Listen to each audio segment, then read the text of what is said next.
আসসালামু আলাইকুম। আমার রঙিন স্বপ্নগুলোতে আপনাদের স্বাগত জানাই। আজকে আমার রূপচাঁদা মাছ ভাজার একটা রেসিপি আপনাদের সাথে শেয়ার করছি। যদিও ভিডিওটা ছোট, তারপরেও শেয়ার করলাম। এই মাছটা যখন প্রথম খেয়েছিলাম সেইটা ছিল 2012 সাল। তখন খুবই ভালো লেগেছিল এই মাছটা খাইতে। সেইটা অবশ্য খেয়েছিলাম গ্রিল, সেটা কক্সবাজারে। কিন্তু আজকে আমার কাছে গ্রিল করার সরঞ্জাম নাই দেখে আমি এটাকে ফ্রাই প্যানে ভাজি করব। আর সিস্টেমটা সেই তাদের এই গ্রিলের মতোই করব।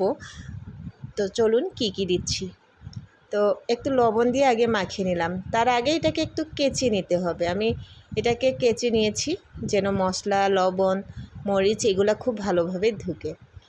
এবার এর মধ্যে যে সমস্ত মশলা আমরা ব্যবহার করি, হলুদ, মরিচ, ধনিয়ার গুঁড়া, গোলমরিচের গুঁড়া, আদা রসুন বাটা দিয়ে আরেকটু সরিষা তেল দিয়ে একদম সুন্দর করে মশলার সাথে মাখিয়ে নিতে হবে একটু সময় নিয়ে।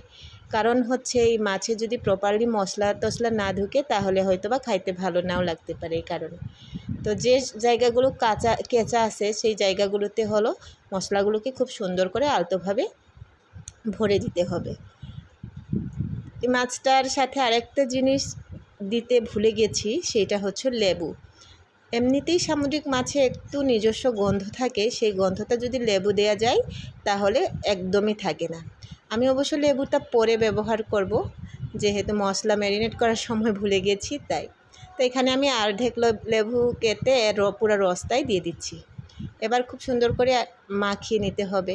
তারপরে এটাকে যদি আপনি ম্যারিনেট করে রেখে দিতে পারেন 10-15 মিনিটের জন্যে তাহলে আরও ভালো হয়। আমি রেখেছিলাম 10 মিনিটের মতো।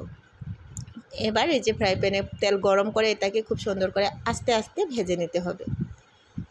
ভেজে নিলেই কাজটা কিন্তু শেষ। এরপরে আর কোনো কিছু করা লাগবে না, শুধু মাছটাকে নিয়ে বসে বসে খাওয়া, এইটাই।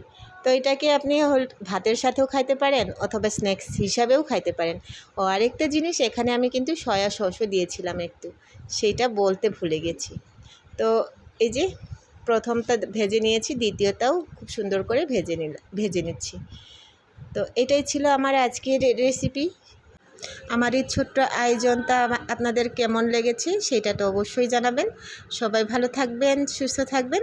কথা হবে নেক্সট কোনো ভিডিওতে। সেই পর্যন্ত আল্লাহ হাফেজ।